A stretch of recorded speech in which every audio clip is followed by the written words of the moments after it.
नमस्कार। हमारे future pathway के चैनल में आपका फिर से स्वागत है। आज हम लोग एसएससी सीजीएल 2024 के कुछ सवाल देखेंगे। आज की वीडियो में हम लोग जनरल अवेयरनेस के कुछ सवाल लेंगे। अभी जनरल अवेयरनेस के सवाल करते टाइम पे हम लोग सिर्फ सवालों के जवाब के पीछे नहीं भागेंगे। हम लोग क्या करेंगे कि हर एक सवाल को लेंगे और उसके इर्द गिर्द जितने भी extra information, concept, current affairs जितने भी है उन सबको लेके हम लोग डिस्कस करने वाले हैं। ठीक है, तो हम लोग अपने जनरल अवेयरनेस के वीडियोस में ऐसे आगे बढ़ेंगे। तो हम लोग पहला सवाल की ओर चलते हैं। हम इस वीडियो के हमारा पहला सवाल पे बोला गया है कि ऑर्डर ऑफ बेसिसिटी, और हमें चार जो है केमिकल्स दिए गए हैं। अभी बेसिसिटी का मतलब क्या है? बेसिसिटी का मतलब होता है कि कितने आसानी से एक OH माइनस जो आयन होता है, ये आयन है, आपको क्लास 11 की एनसीईआरटी में ये चीज मिलेगी। उम्मीद है कि आपने पढ़ा होगा ये चीज, क्लास 11 एनसीईआरटी। उसमें लिखा हुआ है कि OH माइनस जो है, ये जो जितने भी कंपाउंड्स हैं उनके बेसिक होने का या फिर होने के पीछे ये आयन जिम्मेदार है। और अगर H प्लस आयन की हम बात करें तो H प्लस आयन किसके जिम्मेदार है? एसिडिक होने की। ठीक है, तो हम लोग जब बेसिसिटी की बात कर रहे हैं, यानी कि कौन सा कंपाउंड इनमें से सबसे जल्दी या फिर सबसे आसानी से अपने OH माइनस आयन को छोड़ सकता है, तो यहाँ पे सबसे पहले तो बात आ जाती है कि किसका बॉन्ड सबसे स्ट्रॉन्ग है। जैसे कि Li, ये वाला कंपाउंड क्या है? Li प्लस और OH माइनस, यहाँ पे एक इलेक्ट्रॉन कम है, यहाँ पे एक इलेक्ट्रॉन ज्यादा है ना। तो ये लोग क्या करते हैं कि एक इलेक्ट्रॉन को अपने बीच में शेयर कर लेते हैं, फिर ये LiOH का ये ऐसा एक कंपाउंड बनता है। ऐसे ही NaOH, KOH, CSOH, जितने भी कंपाउंड है सारे इस तरीके से बनते हैं।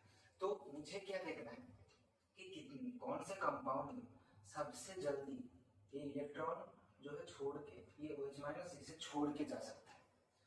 अभी ये NaOH में कितनी जल्दी होगा, KOH में कितनी जल्दी होगा, CSOH में कितनी जल्दी होगा, है ना। तभी ये जो एलिमेंट्स हैं, लिथियम, सोडियम, पोटेशियम, सीजियम, ये सारे पीरियोडिक टेबल में कैसे? पीरियोडिक टेबल में जो हमारा फर्स्ट ग्रुप है उसमें जी ये ऐसे एकदम नीचे, एक दूसरे के नीचे है।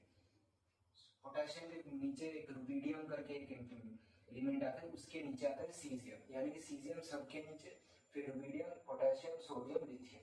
ठीक है, ये हो गया हमारा ग्रुप 1। तो अभी हम आपको एक चीज आपको याद होगी कि हमने कुछ पढ़ा था कि एटॉमिक रेडियस क्या होता है कि कोई भी एटम कितना ज्यादा बड़ा है। कोई भी एटम कब साइज में बड़ा होता है? जब उसके पास ज्यादा से ज्यादा इलेक्ट्रॉन्स आते हैं। जब इलेक्ट्रॉन्स की तादाद किसी भी एलिमेंट में बढ़ेगी तो उसका साइज भी बढ़ेगा, उसका एटॉमिक रेडियस भी बढ़ेगा। यानी कि सीजियम जो है इसमें सबसे ज्यादा इलेक्ट्रॉन है। तो क्या मैं बोल सकता हूँ इस एटॉमिक रेडियस जो होगा सीजियम का सबसे ज्यादा होगा, फिर उससे थोड़ा कम होगा पोटेशियम का, उससे कम होगा सोडियम का, उससे भी कम होगा लिथियम का। अभी हमने ये एटॉमिक रेडियस के बारे में क्यों हम लोग चर्चा कर रहे हैं? देखिए, एटॉम के सबसे बीच में क्या होता है? प्रोटॉन, उसके इर्द गिर्द जो है जितने भी इलेक्ट्रॉन्स घूमते रहते हैं। तो क्या मैं ये कह सकता हूँ कि एक इलेक्ट्रॉन जितना दूर होगा उतना, और यहाँ पे न्यूक्लियस में क्या है? प्रोटॉन है, पॉजिटिव चार्ज है, और इलेक्ट्रॉन क्या है? नेगेटिव चार्ज है। और दोनों दोनों के बीच में क्या है? अट्रैक्शन है। यानी कि न्यूक्लियस इलेक्ट्रॉन को अपनी तरफ खींच के रखने की कोशिश कर रहा है कि इलेक्ट्रॉन मुझे छोड़ के ना जाए, यही न्यूक्लियस करने की कोशिश कर रहा है। तो क्या मैं ये कह सकता हूँ कि एक इलेक्ट्रॉन जितना ज्यादा दूर होगा उतना न्यूक्लियस को मुश्किलें होगी कि वो इलेक्ट्रॉन मुझे छोड़ के ना जाए, और जितना इलेक्ट्रॉन पास होगा न्यूक्लियस के उतना ज्यादा मुश्किल होगा इलेक्ट्रॉन के लिए न्यूक्लियस को छोड़ के जाने को, है ना। कि अगर यहाँ पे है एकदम, यहाँ पे न्यूक्लियस, यहाँ पे इलेक्ट्रॉन, तो बहुत अट्रैक्शन तो बहुत ज्यादा है। न्यूक्लियस चाहे कि इलेक्ट्रॉन मुझे बिल्कुल ही छोड़ के ना जाए, और मान लीजिए कि एकदम दूर यहाँ पे एक और ऑर्बिट है, उसके बाद एक और ऑर्बिट है, यहाँ पे एक इलेक्ट्रॉन है, तो ये वाला इलेक्ट्रॉन रहा ना रहा, कब गया कब आया, न्यूक्लियस को कुछ पड़ी ही नहीं है कि इतनी दूर है वो यहाँ से, है ना। तो एटॉमिक रेडियस जितना ज्यादा होगा उतना ज़्यादा जल्दी से इलेक्ट्रॉन छोड़ के जाएगा। और हमने क्या देखा कि जितनी जल्दी ये इलेक्ट्रॉन छोड़ के जाएगा उतनी जल्दी ये OH माइनस का आयन भी छोड़ के जाएगा। और OH माइनस का आयन जब भी छोड़ के जाएगा तो क्या होगा, बेसिसिटी बढ़ेगी। तो यानी कि एटॉमिक रेडियस सीजियम का सबसे ज़्यादा है, तो यानी कि इलेक्ट्रॉन सबसे ज़्यादा जल्दी कहाँ से छोड़ के जाएगा, सीजियम से। सीजियम से सबसे ज़्यादा ये OH माइनस का आयन अगर छोड़ के गया तो बेसिसिटी किसकी ज़्यादा होगी, सीजियम की होगी। और उससे थोड़ा कम किसका होगा, पोटेशियम का। उससे थोड़ा कम होगा सोडियम का। फिर उससे भी कम होगा एकदम कि लिथियम सबसे कम, यानी कि लिथियम चाहता ही नहीं कि वो इलेक्ट्रॉन छोड़ के जाए। या फिर वो कह लीजिए कि ये जो हाइड्रोक्साइड का आयन है वो लिथियम को छोड़ के जाए, लिथियम चाहता ही नहीं। तो उसके इसीलिए क्या होगा कि लिथियम सबसे लास्ट में। तो ये हो गया हमारा बेसिसिटी का ऑर्डर, है ना। अभी ऑप्शन यहाँ पे ऑप्शन में आपको दिया, यहाँ पे ऐसे दिया गया था कि CSOH greater than KOH, potassium hydroxide which is वो ज़्यादा होगा सोडियम हाइड्रोक्साइड से, वो ज़्यादा होगा लिथियम हाइड्रोक्साइड से। आपका ऑप्शन ऐसे दिया गया था, तो ये वाला आपका ऑप्शन है, ठीक है। अभी जैसे ग्रुप 2 में भी सेम ही चीज़ होगा। ग्रुप 2 में भी है कि बेरिलियम है, फिर उसके बाद मैग्नीशियम है, कैल्शियम है, फिर उसके बाद स्ट्रोंशियम है, बेरियम है। वहाँ यहाँ पे भी सेम ही चीज़ फॉलो होगा कि एटॉमिक रेडियस सबसे ज़्यादा बेरियम का, उससे कम स्ट्रोंशियम, फिर कैल्शियम, फिर मैग्नीशियम, फिर बेरिलियम। तो बेसिसिटी जब हम लोग इनके ग्रुप 2 के लिए कैलकुलेट करेंगे वो भी सेम ही होगा कि बेरियम का सबसे ज़्यादा होगा, फिर उससे थोड़ा कम होगा स्ट्रोंशियम का, उससे भी कम होगा कैल्शियम का, फिर ऐसे करते करते हम लोग ऊपर जाते जाते बेसिसिटी कम होते जाएगी, ठीक है। तो अभी कुछ और भी कॉन्सेप्ट्स हैं जिनके एटॉमिक रेडियस के साथ साथ जैसे कि electron gain enthalpy, ionisation energy, उसके बारे में भी हम लोग इसी सवाल के साथ साथ ही डिस्कस कर लेते हैं, ठीक है।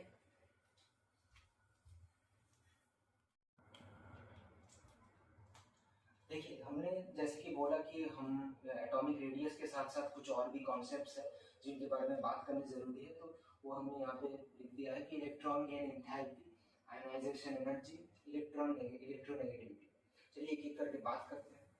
पहले तो इलेक्ट्रॉन गेन एंथैल्पी, यहाँ पे आपको नाम से समझ में आ रहा होगा कि इलेक्ट्रॉन गेन करना है हमें, यानी कि हमको क्या करना है कि ऐड करना है। करेंगे क्या, इलेक्ट्रॉन को। अभी इसका मतलब क्या कि एक इलेक्ट्रॉन ऐड करने के लिए जितना मुझे एनर्जी चाहिए वो हो गया क्या, इलेक्ट्रॉन गेन एंथैल्पी, ठीक है। तो एक तो क्या होगा कि आप खुद सोचिए कि एक एटम जितना छोटा होगा उतना तो इलेक्ट्रॉन जो हम ऐड करने जा रहे हैं वो न्यूक्लियस के उतना करीब होगा। जितना करीब होगा उतना जल्दी न्यूक्लियस उस इलेक्ट्रॉन को अट्रैक्ट कर लेगा अपनी तरफ, खींच लेगा अपनी तरफ, यानी कि इलेक्ट्रोगेन एंथैल्पी उतना उतना ही ज्यादा होगा, क्यों, है ना। तो यानी कि अगर मैं हमारे जो सवाल में था लिथियम, सोडियम, पोटाशियम, चलिए रुबिडियम को ले ही लेते हैं, और सीजियम, है ना। तो अगर इसकी बात करें तो लिथियम तो सबसे छोटा है, यानी कि वो सबसे जल्दी एक इलेक्ट्रॉन को खींच लेगा, यानी कि लिथियम में इलेक्ट्रोगेन एंथैल्पी सबसे ज़्यादा है। और फिर सोडियम थोड़ा सा बड़ा है, तो इसका थोड़ा सा कम होगा लिथियम से। फिर वैसे करते करते पोटाशियम, रुबिडियम और सीजियम, ऐसे ही सेकंड जो हमने ग्रुप 2 के बारे में भी बात करी थी, ये हो गया जी ग्रुप 1। ग्रुप 2 में भी कैसे क्या एलिमेंट्स है, बेरिलियम है, मैग्नीशियम है, कैल्शियम है, स्ट्रोंशियम है और बेरियम है। ग्रुप 2 में भी इसी तरीके से बेरिलियम सबसे छोटा है, तो उसका सबसे ज़्यादा होगा इलेक्ट्रोगेन एंथैल्पी।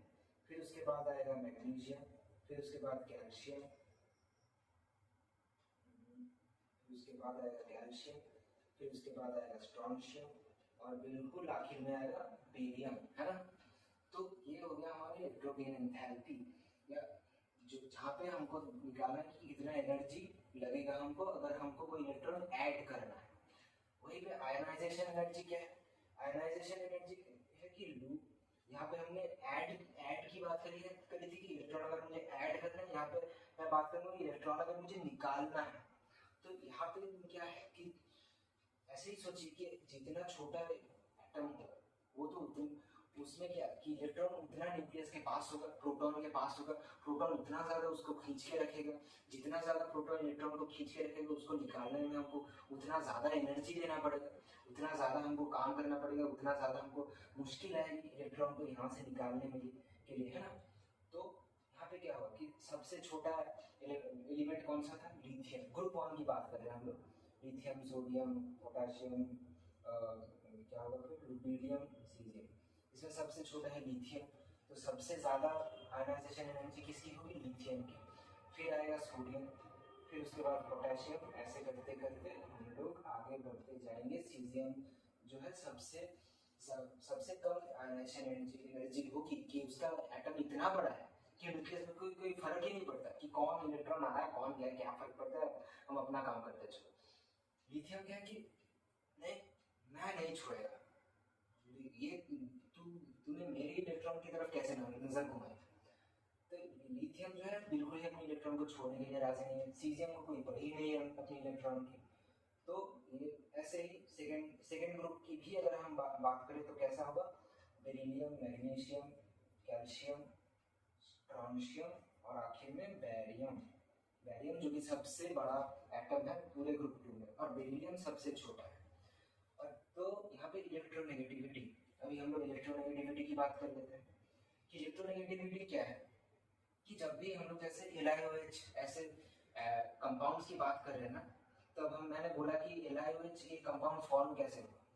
Li के पास एक, लिथियम के पास एक इलेक्ट्रॉन कम था और OH आयन के पास एक इलेक्ट्रॉन ज़्यादा था, और इन दोनों ने ये इलेक्ट्रॉन को शेयर कर लिया एक दूसरे के बीच में।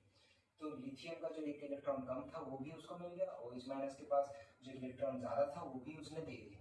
तो इन दोनों ने क्या किया, एक इलेक्ट्रॉन को शेयर कर लिया। अभी ये जो इलेक्ट्रॉन है इसको इन दोनों में से, OH- और लिथियम में से कौन अपनी तरफ ज़्यादा खींच के रखे, कि लिथियम वैसे तो देखो कि अगर हम ऐसे बोले कि ये अगर एक कोई ब्रिज की तरीके से है तो इलेक्ट्रॉन को तो बिल्कुल बीच में जाना चाहिए कि बिल्कुल 50-50 जी। लिथियम बोलेगा तू आधा रख मैं भी आधा रखता हूँ, बिल्कुल बीच में 50-50। पर लाइफ में तो कोई चीज़ 50-50 तो होती नहीं है। तो ये जो इलेक्ट्रॉन है ये ज़्यादा लिथियम की तरफ रहेगा कि ज़्यादा OH- की तरफ रहेगा, कि लिथियम इसको ज़्यादा अट्रैक्ट करके रखेगा कि OH- इसको ज़्यादा अपनी तरफ अट्रैक्ट करके रखेगा। तो वो यहाँ पे भी एटॉमिक रेडियस का ही कॉन्सेप्ट आता है कि लिथियम का एटॉमिक रेडियस क्या है, सबसे कम है, यानी कि उसके ये जो इलेक्ट्रॉन है वो लिथियम के न्यूक्लियस के सबसे ज्यादा करीब है। तो न्यूक्लियस क्या करेगा, न्यूक्लियस में जो प्रोटॉन जो पॉजिटिव चार्ज है वो नेगेटिव चार्ज इलेक्ट्रॉन को अपनी तरफ ज्यादा खींचेगा, सबसे ज्यादा खींच के रखेगा, यानी कि तो ये जो इलेक्ट्रॉन है लिथियम की तरफ शिफ्ट हो जाएगा। फिर अगर हम सोडियम की बात करें तो सोडियम थोड़ा और बड़ा एटम है, यानी कि इलेक्ट्रॉन तो सोडियम भी अपनी तरफ खींचेगा पर लिथियम जितना तो नहीं खींच पाएगा, यानी कि लिथियम का इलेक्ट्रोनेगेटिविटी सबसे ज्यादा होगा, सोडियम से भी ज्यादा, सोडियम का पोटेशियम से ज्यादा होगा, पोटेशियम का फिर रुबिडियम से ज्यादा होगा, रुबिडियम का सीजियम से ज्यादा होगा।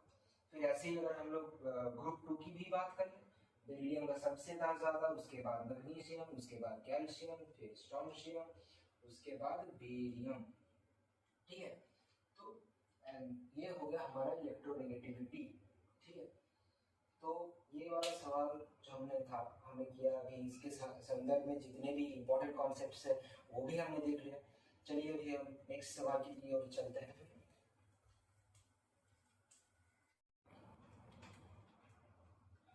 देखिए अभी आप हमारा दूसरा सवाल देखिए।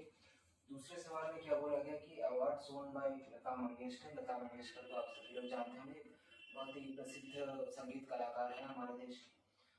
उनको कौन से अवार्ड मिला था 2001 में। ठीक है, अभी सारे अवार्ड्स को अगर हम देखें तो उनको पद्म विभूषण मिला था उनको 1999 में, भारत रत्न मिला था उनको 2001 में, दादा साहेब फाल्के अवार्ड उनको मिला था 1989 में, और film fair award life time achievement award उनको मिला था 1994 में। इसके अलावा उनको पद्म भूषण भी मिला था, मैं यहाँ पे लिख देता हूँ, पद्म भूषण भी उन्हें मिला था। और पद्म भूषण उन्हें मिला था 1969 में। ठीक है, अभी ये हो गया लता मंगेशकर के पर्सपेक्टिव से। हमने सारे जो भी अवार्ड्स थे उनको कब मिले थे कब नहीं मिला था उनकी हमने बात कर ली।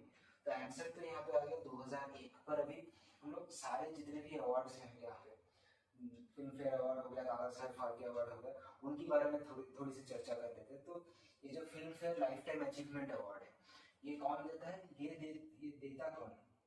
ये देता है जी film fair magazine.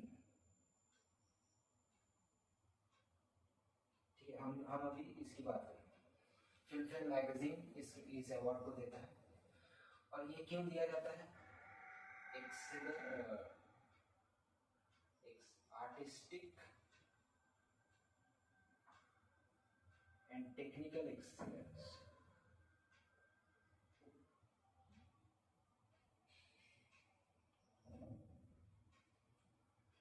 Technical excellence in films and cinema industry. या फिर अगर किसी ने पूरी जिंदगी सिनेमा इंडस्ट्री में काम किया होगा, तो किसी ने कोई significant anyone who has given significant contribution to the cinematic industry, उनको भी ये अवार्ड में कंसिडर किया जाता है। अभी 2001 में, क्योंकि हमारे सवाल में बोला गया, तो 2001 में किसको मिला था? 2001 में जी मिला था हमारे ये मिला था आशा भोसले को। आशा भोसले को। और एकदम लास्ट जो हुआ था 2024 में, फिर 2025 में, वो किसको दिया गया था? डेविड धवन को। डेविड धवन को। और यहाँ पे जो ये लाइफ टाइम अचीवमेंट अवार्ड्स के जो जिनको दिया जाएगा, वो डिसाइड कैसे होता है? वो होता है वोट से। कौन वोट करता है? पब्लिक वोट करती है, और एक कमेटी बैठती है। कमेटी और पब्लिक, इन दोनों की वोट से डिसाइड होता है कि किसको ये अवार्ड मिलेगा। ठीक है, और साथ ही में दादा साहेब फाल्के अवार्ड का भी बात कर लेते हैं हम लोग। दादा साहेब फाल्के अवार्ड किनको दिया जाता है? दादा साहेब फाल्के अवार्ड भी सेम ही चीज़ों को कंसिडर करता है कि artistic and technical excellence in films and cinematic industry, someone who has contributed throughout his life towards the cinematic industry, ऐसे लोगों को कंसिडर किया जाता है दादा साहेब फाल्के अवार्ड में भी। अभी जो नाम है दादा साहेब फाल्के, ये अवार्ड के में जो नाम है, ये कौन है? दादा साहेब फाल्के। इन्हें कहा जाता है फादर ऑफ इंडियन सिनेमा, भारतीय सिनेमा के जन्मदाता, फादर ऑफ इंडियन सिनेमा। इन्होंने कौन सी फिल्म बनाई थी? राजा हरिश्चंद्र। राजा हरिश्चंद्र, जिसके ये क्या थे? डायरेक्टर थे। ये जो दादा साहेब फाल्के अवार्ड है, ये सबसे पहले किनको दिया गया था? इसको थोड़ा सा कर देता हूँ। ये दादा साहेब फाल्के अवार्ड सबसे पहले दिया गया था देविका रानी को, जो कि शायद अगर मैं गलत नहीं हूँ तो 1969 के आसपास दिया गया था। इन्हें कहा जाता था first lady of Indian cinema.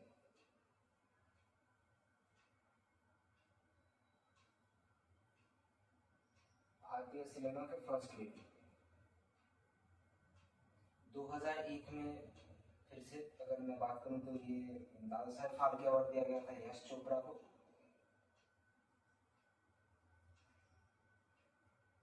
और बिल्कुल लास्ट जो हुआ था, एकदम लेटेस्ट, वो हुआ था 2022 में, वो दिया गया था मिथुन चक्रवर्ती।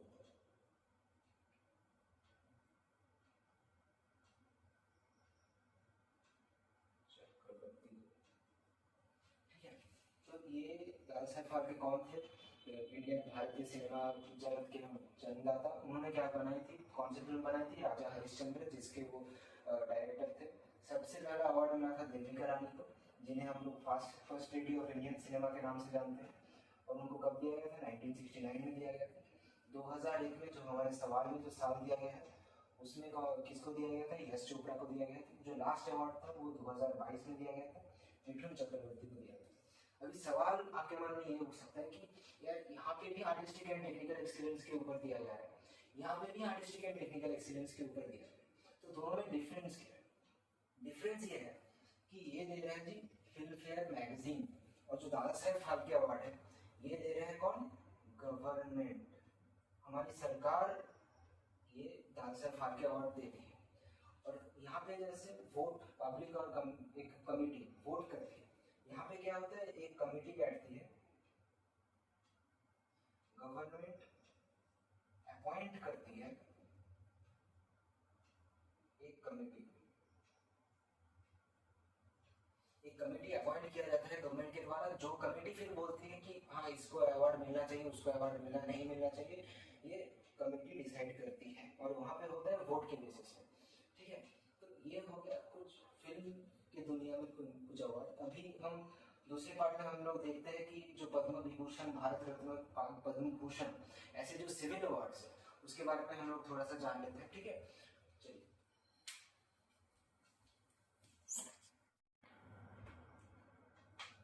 तो चलिए अभी हम थोड़ा सा सिविल अवार्ड्स के बारे में बात कर लेते हैं।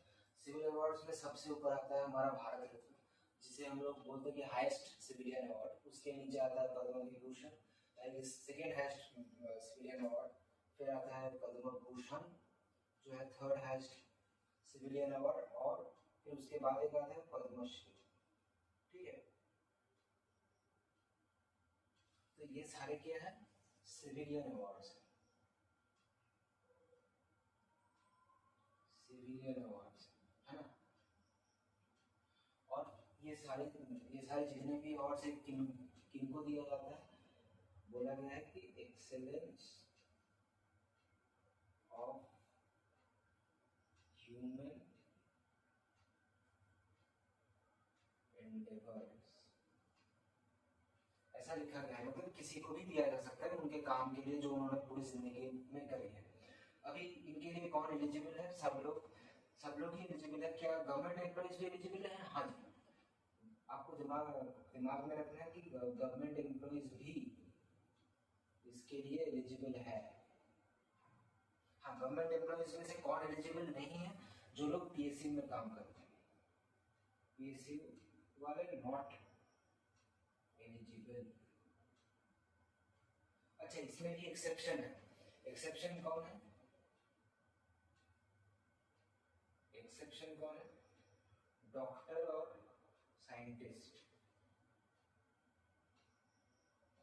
डॉक्टर और साइंटिस्ट, ये दोनों जो है ये है एक्सेप्शन। यानी कि ये सिविलियन अवार्ड्स है, ये किनको दिया जाएगा? जो जिन्होंने highest level of excellence achieve किया है ह्यूमन एंडेवर्स में अपनी पूरी जिंदगी में। गवर्नमेंट एम्प्लॉइज को भी कंसिडर किया जाएगा, पीएसयू में जो लोग नौकरी करते हैं उनको एलिजिबल नहीं ठहराया जाएगा। पर एक्सेप्शन कौन है? डॉक्टर और साइंटिस्ट, यानी कि इसरो में या फिर डीआरडीओ में अगर कोई साइंटिस्ट है तो वो भी इन अवार्ड्स के लिए एलिजिबल है। ठीक है, अभी हम लोग बात कर रहे थे कि जैसे कुछ चीज़ों के बारे में, जैसे 1992 में इन्हीं अवार्ड्स के बारे में कुछ इन्फॉर्मेशन है। लेकिन 1992 में एक बार क्या होता है कि एक पीएलआई फाइल करी गई थी, ये बोल के कि आपको पता होगा कि हमारा जो संविधान का जो अनुच्छेद 18 है, आर्टिकल 18 वो हमको बोलते हैं कि हम कोई भी इंसान कोई टाइटल का इस्तेमाल नहीं कर सकता अपने नाम के आगे।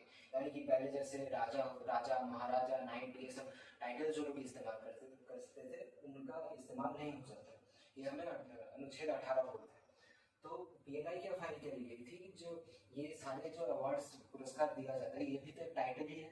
तो जो जिनको ये पुरस्कार दिया जा रहा है, जिनको ये टाइटल दिया जा रहा है, वो लोग इन टाइटल का इस्तेमाल नहीं कर सकते।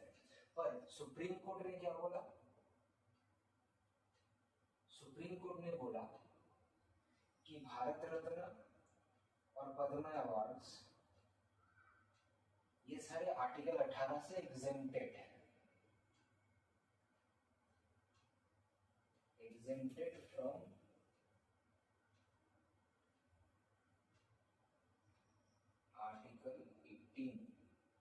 यानी कि अनुच्छेद 18 के अंदर भारत रत्न और पद्म पुरस्कार नहीं आता है। तो यानी कि अगर किसी इंसान को अगर भारत रत्न का जो है पुरस्कार मिला है तो वो भारत रत्न अपने नाम के आगे लगा सकते हैं। और दूसरी चीज, एक ये सारे जितने भी अवार्ड्स हैं ये एक बार रद्द हो चुके हैं। आपको याद रखना है कि 1977 में एक बार रद्द हुआ था। क्यों रद्द हुआ था? मोरारजी देसाई, ये उस वक्त हमारे जो है प्रधानमंत्री थे, इन्होंने बोला था, इन्होंने इन पुरस्कारों को रद्द किया था ये बोल के कि इनका राजनीतिकरण हो चुका है, पॉलिटिसाइज्ड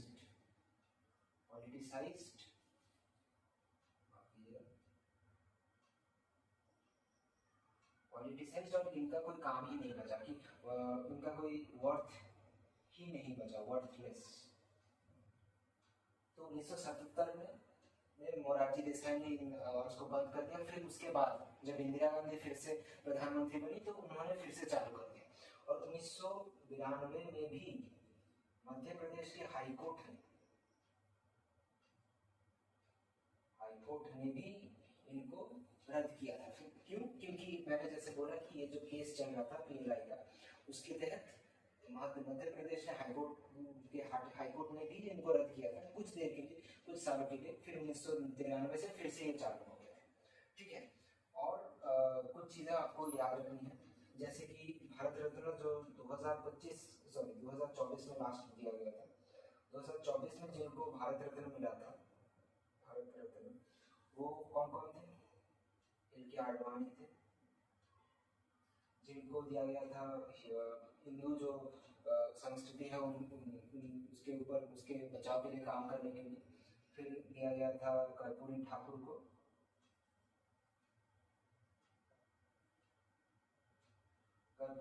दिया गया था उनका सोशल सामाजिक जो इक्वालिटी है उसके ऊपर काम कर, उनके काम के लिए उनको दिया गया था। और फिर दिया गया था चरण सिंह, चौधरी चरण सिंह, उनको दिया गया था उनका जो राष्ट्रीय जो सरकारी नौकरियां हैं उनके लिए जो आरक्षण का बात है वो सबसे पहले इन्होंने किया था, तो उसके लिए इनको भारत रत्न दिया गया था। फिर आते हैं हमारे प्रधानमंत्री, पूर्व प्रधानमंत्री नरसिम्हा राव,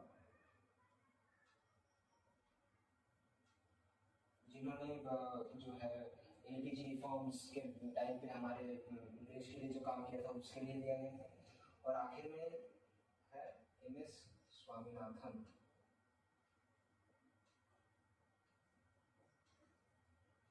आपने इनका भी नाम सुना होगा कि हमारे जो ग्रीन रेवोल्यूशन हुआ था उनके जन्मदाता इनको बोला जाता है स्वामीनाथन रिपोर्ट के तहत, है ना।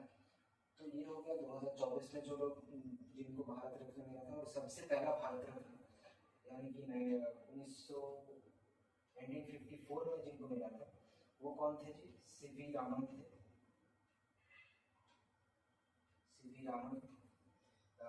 फिर मिला था राजा गोपालाचारी को।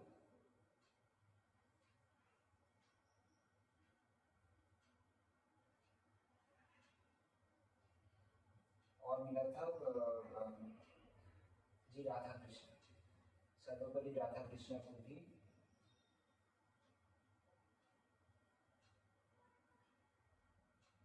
ये तीन लोग कौन है जिनको सबसे पहले भारत रत्न मिला था? सबसे लास्ट जो भारत रत्न हुआ था उन पे भारत रत्न इन 5 लोगों को मिला था। ठीक है। तो ये सारी कुछ इंफॉर्मेशन थी, जानकारी थी जो सिविल अवार्ड्स के लिए जो जरूरी थी आपके लिए जानना। इसके अलावा आपको ये भी याद रखने की जरूरत है कि पद्म विभूषण किन लोगों को मिला था, जैसे कि इस साल पिछले साल 2025 में ही लास्ट हुआ था। तो जैसे ओसामू सुजुकी, फिर उसके बाद हो गए शारदा सिन्हा, इनके नाम भी आपको याद रखने की बहुत ज़्यादा ज़रूरत है, क्योंकि सीजीएल हो सकता है कि आपसे पूछ ले इस साल। और तो अभी तो इस वीडियो में हमने सिविल अवार्ड्स की बात करी। तो आगे आने वाले कुछ वीडियोज में अगर ज़रूरत पड़ी तो हम जर्नलिज्म के ऊपर जो भी अवार्ड्स होते हैं, जैसे पुलित्जर अवार्ड्स और भी बहुत सारे, उनके बारे में बात करेंगे। फिर आर्मी अवार्ड्स के बारे में भी अगर ज़रूरत पड़ी तो बात करेंगे। ठीक है। तो उम्मीद है कि आपको इस वीडियो से कुछ वैल्यूज़ मिली, कुछ ना कुछ सीखने को मिला होगा नई चीज़ें। अगर कुछ नई सीखने को मिली थी तो उम्मीद है कि आपने या तो स्क्रीनशॉट लिया होगा उसका या फिर अपने नोटबुक में नोट करके रखे होंगे वो, ताकि एंड वक्त पे वो आपके काम आए। तो अगर हम हमारे वीडियो से आपको कुछ सीखने को मिल रहा है, कोई वैल्यू मिल रही है आपको, तो ज़रूर हमारे वीडियोस को लाइक करें, हमारे चैनल को सब्सक्राइब करके बेल आइकन ज़रूर दबाइएगा, ताकि आने वाले जो भी जितने भी हम लोग और सवाल बनाने वाले हैं जिसमें हम लोग और ऐसे नए नए इंफॉर्मेशंस के बारे में भी बात करेंगे उस सवाल के संदर्भ में, वो भी आपको देखना चाहिए, क्योंकि कहीं से भी हो सकता है कि कहीं से भी किसी से भी आपको छोटा सा एक इन्फॉर्मेशन मिल जाए जो आपको एग्जाम के हॉल में आपको काम आता है ना। तो उम्मीद है आपको ये वीडियो अच्छी लगी होगी। धन्यवाद।